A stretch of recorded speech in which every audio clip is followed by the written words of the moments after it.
Hey everyone, welcome back to the channel. Today, we're going to talk about a really cool book called Don't Believe Everything You Think by Joseph Nguyen. This book teaches us something important. Our thoughts aren't always true.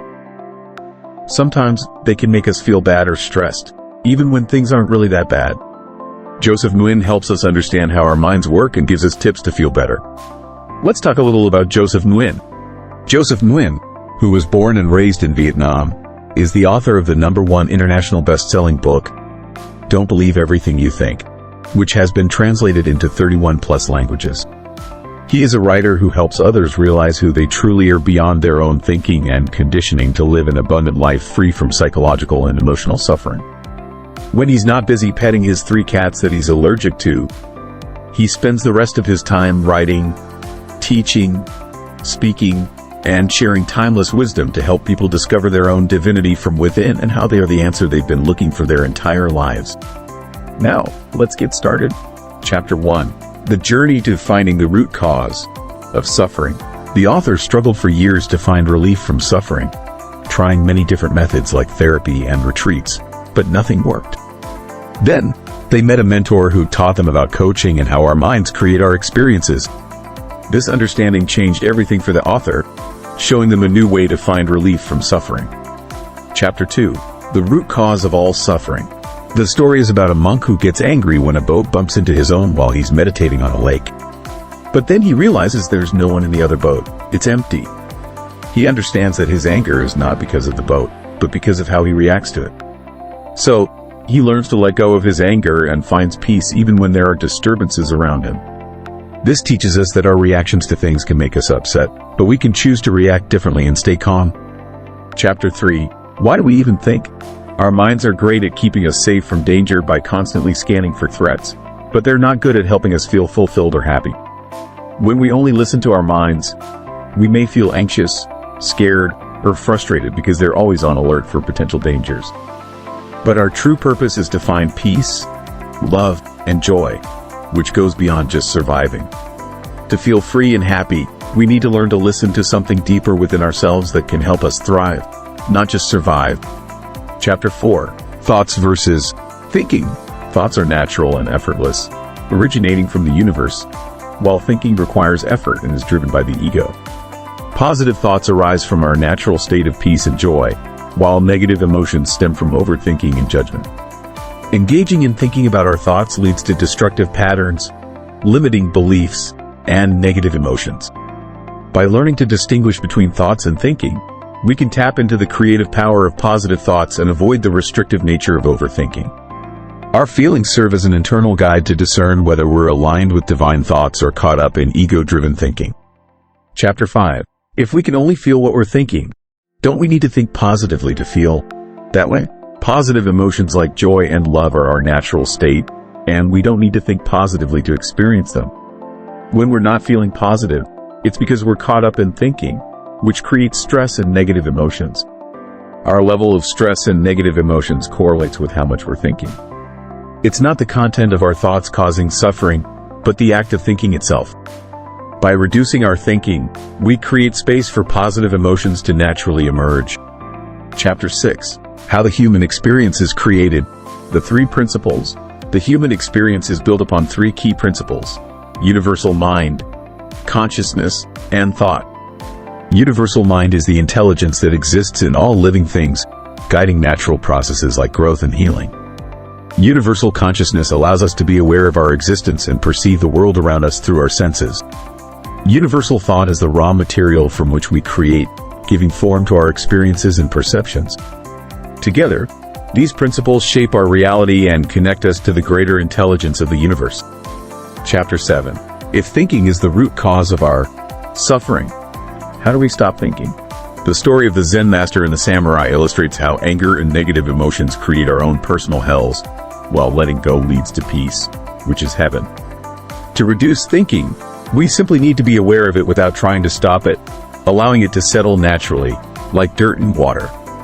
We may fluctuate between thinking and non-thinking, but we can always return to a state of peace and clarity underneath our thoughts. Understanding that our natural state is one of peace, love, and fulfillment helps us navigate through moments of negative thinking. knowing that they are temporary and we can always return to our inner peace. Just as the sun rises after nightfall, we can always remember our innate clarity and joy, even when caught up in thinking, ultimately finding peace and appreciation for the full spectrum of our human experience. Chapter 8. How can we possibly thrive in the world without thinking? When you're fully absorbed in your work, in a state of flow, you're not thinking at all or your thoughts are passing effortlessly. Professional athletes also enter this state, called mushin in Japanese culture, where they act without hesitation or overthinking. Thinking only hinders performance, leading to doubt and insecurity, while non-thinking allows us to tap into our full potential and create freely. Rather than just believing this, try experiencing it firsthand to gain your own insight and understanding. Chapter 9. If we stop thinking, what do we do about our goals, dreams, and ambitions? When we understand that our suffering comes from overthinking, we might worry about giving up our goals and dreams. However, there's a distinction between goals created from inspiration and those from desperation. Desperation-driven goals feel heavy and draining, while inspiration-driven ones feel light and uplifting. By tapping into divine inspiration, which flows naturally when we quiet our minds, we can create goals that align with our true desires and bring us joy and fulfillment. Asking ourselves a key question helps uncover these inspired goals, reminding us that without the limits of overthinking, anything is possible. Chapter 10. Unconditional Love and Creation. Unconditional love, as learned through the author's girlfriend McKenna, is love without needing reasons or conditions. McKenna's love for the author was unconditional, not based on his traits or actions. This realization led the author to make his own love unconditional, free from reasons or conditions. Unconditional creation is similar, where things are made purely for the joy of creating, not for any other purpose like money or fame. Achieving this requires being in a state of non-thinking, where actions flow freely from a place of abundance and love. Chapter 11. What do you do next after experiencing peace, joy, love, and fulfillment in the present? Once you find peace through non-thinking, you might feel unsure of what to do next. This uncertainty and anxiety are normal as you've let go of old patterns and the ego resurfaces to regain control. However, you've learned to dismantle the ego by recognizing that negative feelings stem from thinking. The energy previously consumed by constant thinking can now be redirected into pursuing goals created from inspiration, not desperation. Establishing a morning routine can help maintain a state of non-thinking and momentum, allowing you to embrace a new life filled with peace, joy, and love.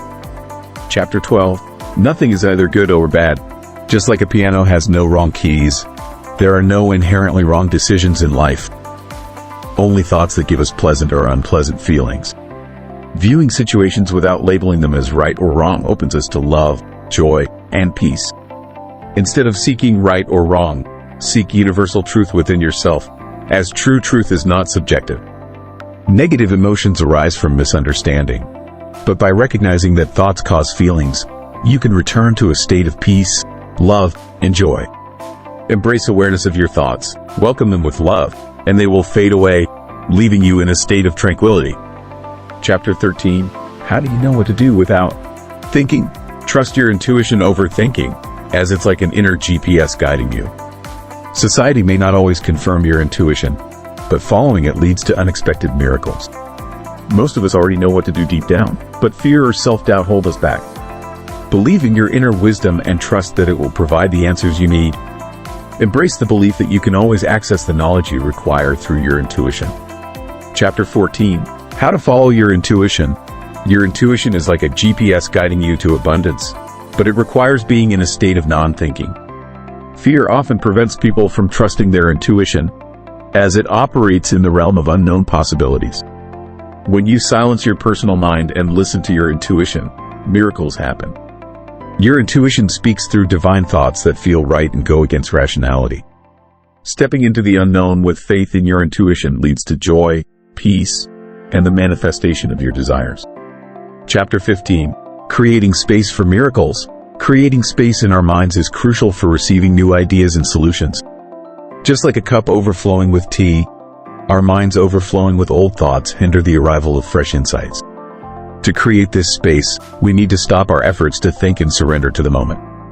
Great thinkers like Thomas Edison and Albert Einstein understood the importance of creating mental space by engaging in activities like resting or playing music to receive new insights. By surrendering to our inner wisdom and magnifying feelings of love and joy, we can open ourselves to divine downloads and solutions to our challenges. Chapter 16. What happens when you begin living in non-thinking? Potential obstacles. As you embrace non-thinking, you may encounter resistance when things start feeling too peaceful and unfamiliar. This is normal as our brains crave familiarity and may trick us into thinking something is wrong. However, staying in a state of non-thinking brings immense productivity, joy, and abundance. Trusting in the unknown and having faith that everything will be okay is crucial for this journey, even when your mind tries to lure you back into old patterns of thinking. If you do slip back into thinking, it's okay.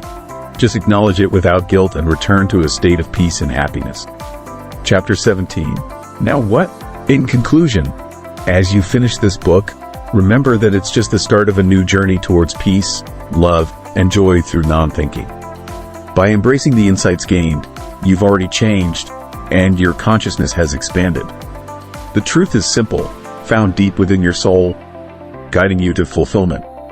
Stay in a state of peace, share your light with others, and consider leaving a review to help spread the message further. For continued support, you can connect with the author and explore additional resources on their website. Summary of non-thinking. The summary emphasizes that thinking causes suffering and that realizing this allows one to return to a natural state of peace, love, and joy. It discusses the difference between thinking and thoughts, highlighting that thoughts are not facts and that negative feelings indicate a need for understanding. Additionally, it suggests creating a non-thinking environment and overcoming destructive habits by understanding triggers and consulting one's inner wisdom for insight and growth. This framework aims to help individuals live in alignment with their true selves and experience fulfillment by letting go of destructive patterns of thinking. I hope you found our discussion about Don't Believe Everything You Think by Joseph Nguyen helpful and interesting. If you enjoyed learning about how our thoughts can sometimes trick us and how to find more peace of mind, don't forget to hit the subscribe button, give this video a thumbs up, and share it with your friends. Your support means a lot and helps our community grow. Thanks for watching, and I'll see you in the next video.